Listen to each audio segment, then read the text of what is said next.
KOTOR 2. Well, it's been 2 years since my KOTOR 1 review, and basically I'm coming out with this, mostly because of laziness and for the fact that I don't know, I was bored. And not to mention a few people asked me to come out with this review. So, this is the sequel to the 2003 Game of the Year, Knights of the Old Republic 1. KOTOR 2 was released on December 24th, 2004. And then on PC it was released on February 8th, 2005.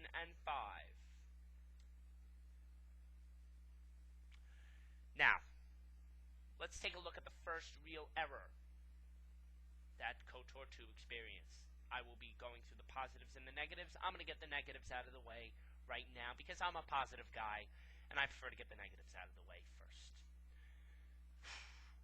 Problem is KOTOR 1 and KOTOR 2 are too close together of release time. Basically meaning that LucasArts, the story behind this is LucasArts was really once again holding the production company Obsidian by a leash, but even by a tighter leash. It was like slavery.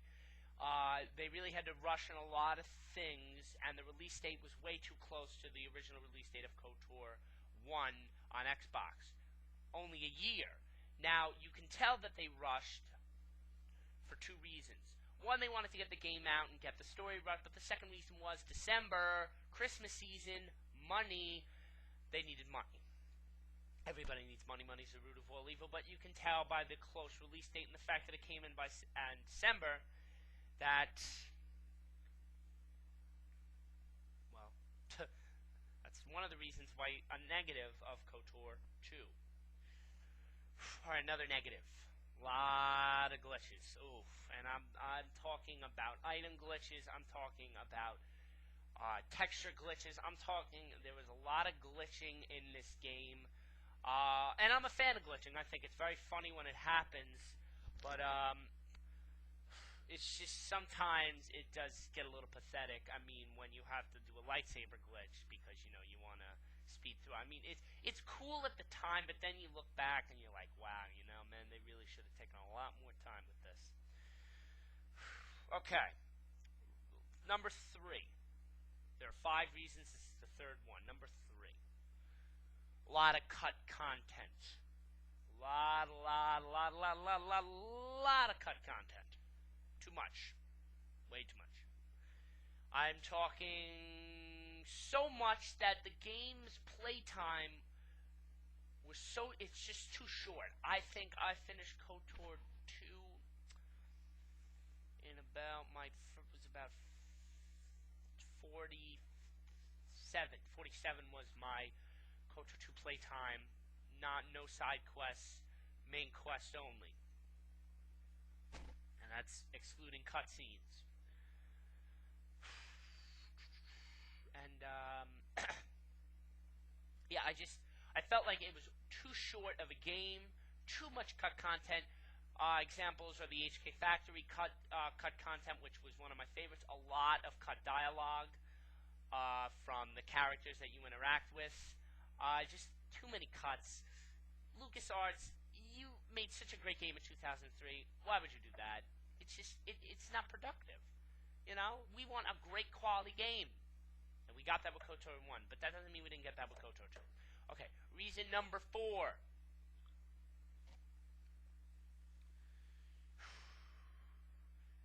Difficulty. Too easy. Way too easy of a game. Not always self-explanatory, but in my opinion, way too easy of a game. It ties in with the playtime, with the hours and logs and playtime, but honestly, this was way too easy of a game. The bosses were easy. I think the hardest boss was on Dantooine. The hardest Jedi, if you were going on dark side, was Master Dorak, who was the hardest. Other than that, I mean, all the Jedi Masters are pretty easy. I mean, honestly, playing through a dark side playthrough, it was just way too easy, and I'm going to get into the details of dark side, light side, and all that nonsense in a little bit. Reason number 5, and this is the last reason.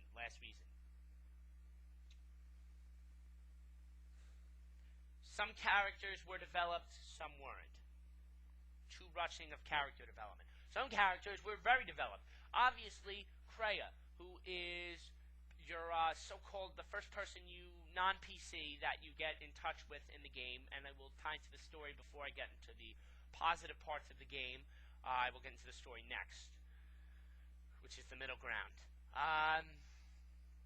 Kreia, and basically she was very well developed, but one of the main boss characters that you fight on the last parts of the game, Darth Nihilus, who is not developed, who you just fight and is so easy to beat, there's just no development.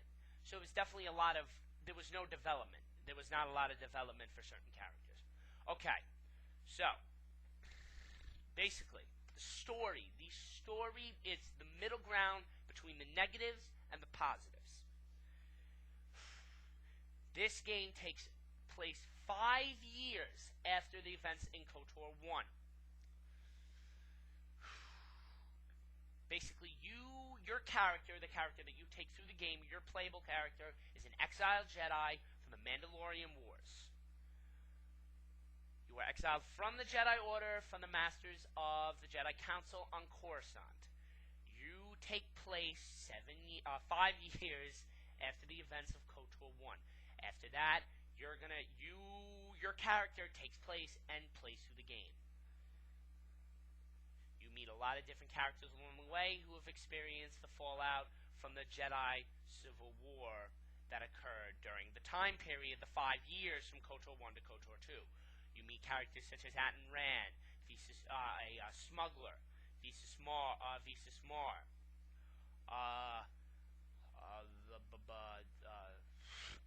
and other characters such as that. I don't know them on hand. Lot to remember. But the reason why the story is the middle ground is for one reason and one reason only.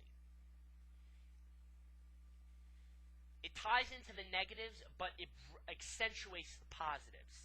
Meaning, yes, the negatives have to do with the story, with the character development, and the glitching, and all that, but yet the atmosphere, which is now what I'm going to get into in our positive parts of this video. The atmosphere, the dark, evil atmosphere, which you experienced during KOTOR 2. People would argue to say that KOTOR 1 was a lighter game, meaning the morals in it weren't as dark.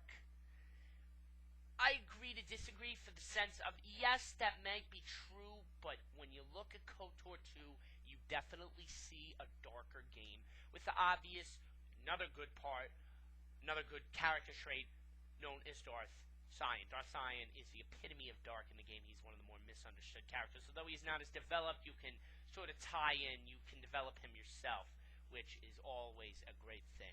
Sion is a very dark character. He is one of the main antagonists in the game.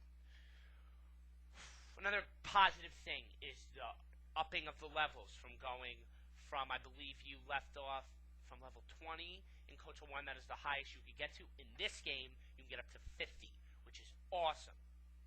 Another thing, subclasses as opposed to the normal Guardian, Sentinel, and Counselor main class. You can go to a subclass of Watchman.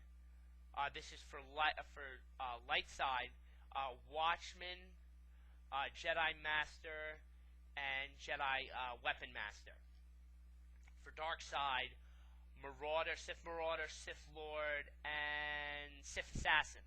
Now, the subclasses you get to pick, but, you can tell which one the Watchman is for the Guardian. The Sith Lord ties into the, Sith Lord and Watchman tie into Guardian. Sentinel ties into Assassin and Weapons Master, and Sith,